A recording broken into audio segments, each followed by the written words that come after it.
আসসালামু আলাইকুম।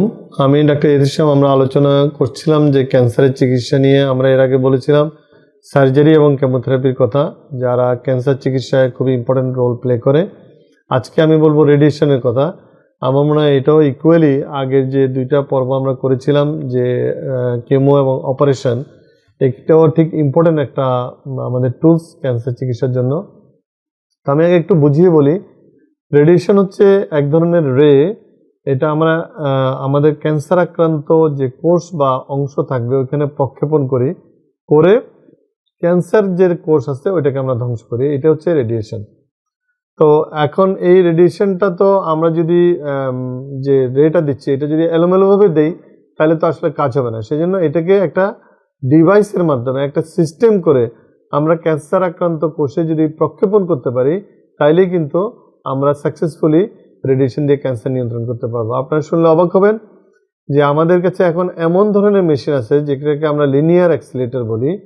এই মেশিনের মাধ্যমে আমরা এমনভাবে রেডিয়েশন প্রয়োগ করতে পারি যেটাকে অনেক ক্ষেত্রে এখন রেডিও সার্জারি, এই শব্দটা আপনারা জানেন, যে অপারেশনের মতো করে সে ক্যান্সার আক্রান্ত যে অংশ বা ক্যান্সার আক্রান্ত যে টিউমার এটাকে পুরোপুরি বিলুপ্ত করতে পারে রেডিয়েশন।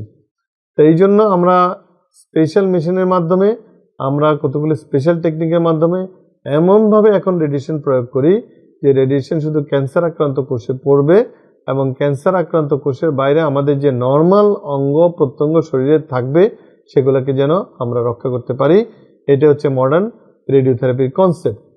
বাট এখানেও অত্যন্ত দুঃখের সাথে আমি বলবো, আমরা যখনই রেডিওথেরাপির কথা বলি তখনই একটা কথা আসে, হ্যাঁ আমাকে তো রেডিওথেরাপি দিয়ে জ্বালিয়ে দেওয়া হবে, রেডিওথেরাপি দিয়ে তো পড়ে যাবে, রেডিওথেরাপি তো বার্নের সৃষ্টি করবে।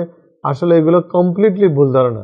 রেডিওথেরাপি বার্ন করবে শুধুমাত্র আপনার ক্যান্সারকে, টিউমারকে, আপনার শরীরের নর্মাল অঙ্গকে এটা বার্ন করে না।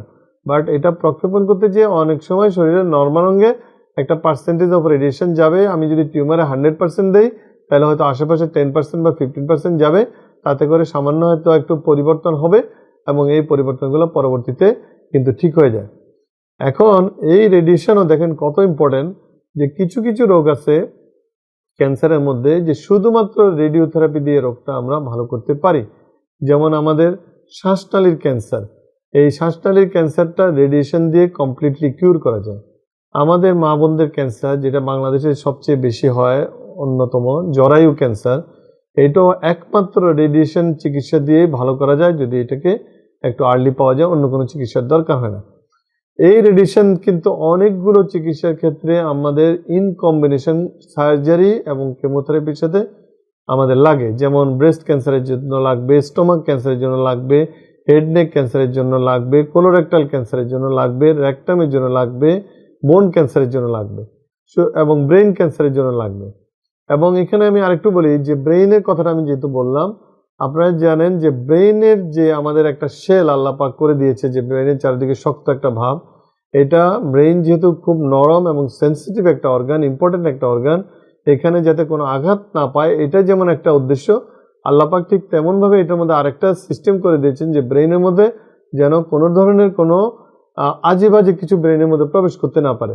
তো ওষুধগুলো অনেক সময় হয় কি এই ব্রেইনে প্রবেশ করতে পারে না। সুতরাং ব্রেইন ক্যান্সারের চিকিৎসার জন্য, ব্রেইনের টিউমার হলে বা ব্রেইনের যদি ক্যান্সার আক্রান্ত হয়, অনেক ক্ষেত্রে রেডিয়েশনই একমাত্র চিকিৎসা এবং রেডিয়েশন দিয়েই ব্রেন ক্যান্সারকে আমরা অনেক সময় ডিল করি। সুতরাং রেডিওথেরাপি, যেটা আমরা রেডিয়েশন প্রক্ষেপণ করি আমাদের একটা স্পেশাল মেশিনের মাধ্যমে, আমরা মেশিনটা হয়তো আপনাদেরকে দেখাচ্ছি, এই মেশিনের মাধ্যমে রেডিয়েশন প্রক্ষেপণের মাধ্যমে ক্যান্সার আক্রান্ত কোষ বা টিস্যু ধ্বংস করে আমরা কিন্তু ক্যান্সার চিকিৎসায় সাফল্য অর্জন করতে পারি এবং এটা ক্যান্সার চিকিৎসার জন্য একটা ইম্পর্টেন্ট টুলস। সুতরাং ক্যান্সার চিকিৎসার ক্ষেত্রে সার্জারি, কেমোথেরাপি, রেডিওথেরাপি এগুলোতে কোনোটাতেই ভয় নাই।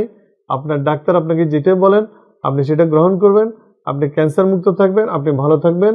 আশা করি আপনারা সবাই ভালো হবেন যদি এই ক্যান্সার আক্রান্ত চিকিৎসার জন্য ডাক্তারদের পরামর্শ মোতাবেক এবং প্ল্যান মোতাবেক সার্জারি, রেডিওথেরাপি এবং কেমোথেরাপি ব্যবহার করি। ধন্যবাদ।